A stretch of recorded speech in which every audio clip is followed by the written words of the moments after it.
Alrighty guys, now we are on mine and I'm putting in that light switch box. This is the relay part. It's really weird because you got to mount this over here by the washer fluid, run this cabling all across your firewall over to your battery instead of having a way to mount it over there by the battery. And then this cable has to come in through the firewall and then up onto the windshield, but we'll get to that. But yeah, you got to mount it here. I think it's this bolt and this one down here, and then replace it, and that'll mount with these tabs. Let's go see how that works. Okay, this is where the relay box goes, and it is this screw down there, and you go behind it, and then the other screw is the one with the ground on it, like right there, and that goes up in this upper hole.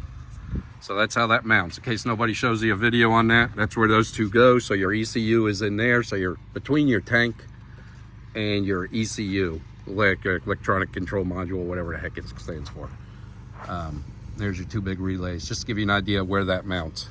All right, and then you got the harnesses here, which have to route all the way. I'll tie it with that loom going across there to hook to the battery. All righty. All right guys, this is the inside, and it's got like the ground, switch 1, switch 2, 3, 4, you know, gives you labels, a little opening right here where the wires will come in through the bottom. I ran the cable down here, went behind this guard here, took out this bolt. I got to put him back in, ran it up under there. I'll have to pull it tight, tie wrap it there, and I have it laid across.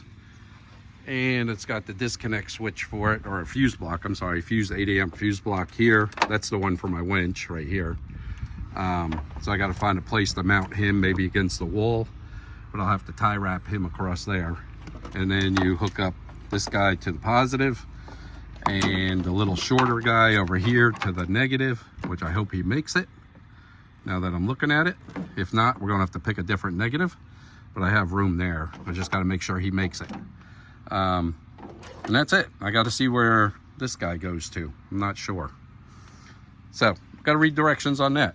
And then this is the plug, which will go in and up to the front windshield up there.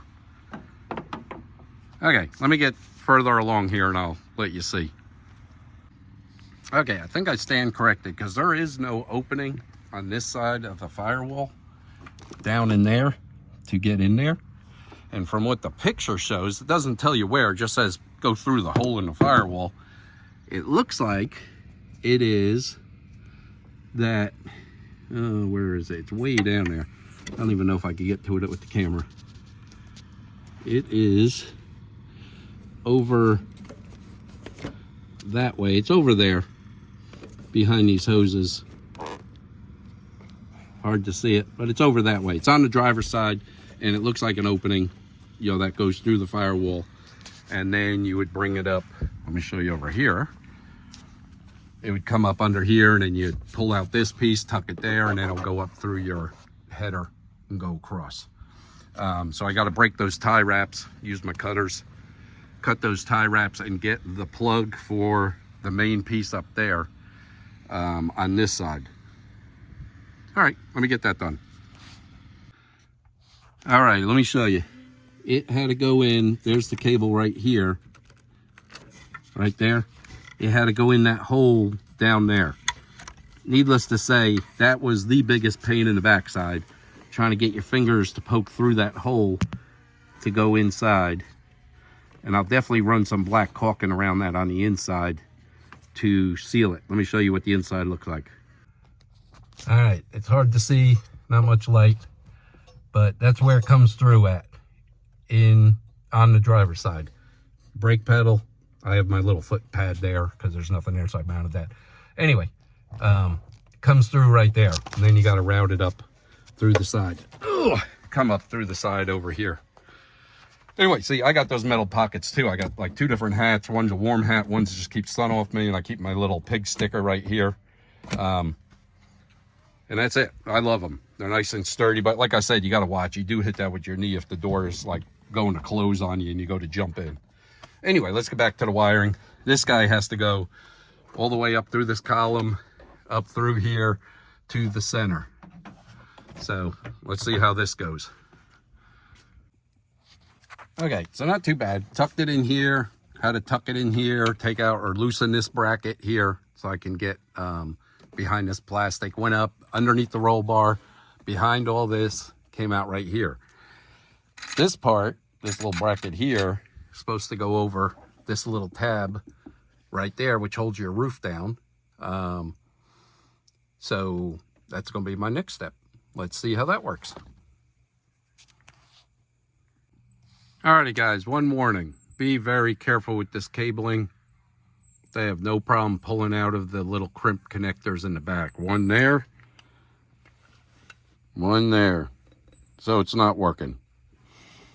So I have to pop these pins out, recrimp it, and get it back in there. Luckily, I've done that before, building harnesses. So I have somewhat of an idea of how to do that. But it's still a pain in the ass, and I shouldn't have to do that. Alrighty, be very careful getting that cable up in there and mounting this, because they will get all jacked up real quick. Very poor Chinese crimping. Alrighty, let me get that fixed. Alrighty guys, we're all done with it. I am not a fan of the mounting up there, and the crimps on the electrical connections for that plug are cheesy. Let me show you. There is your voltage for your battery, and then I just have it for this one for my work lights that are right out there for the front. And then it lights up. You could change these out with that tool and call them whatever you want. That's my first one. But yeah, the mounting bracket, which is right up there, uses that tab for this. Cheesy. I'm not a real fan of it. It's pretty tight, you know, along the back side. Let me see if I get a shot. It's pretty tight, but I'm not a big fan of that. And definitely the China crimps on the electrical on that gave me a fit. That's what slowed me down a lot. Getting through the firewall down here is a two-person job, definitely. I mean, it'll make it a whole lot easier. I have my little man helping me. Other than that, pretty easy. That's my mount for my radio. And like we put in the wife's Jeep, this guy, the grab handles. And I just tapped it, drilled and tapped it, put a ball mount there for that. And then I have the two phones, so that way the little guy here is able to put his phone up in there. All right, we're going for a ride tomorrow. I'll definitely film that. And we'll talk to you guys later. Thanks.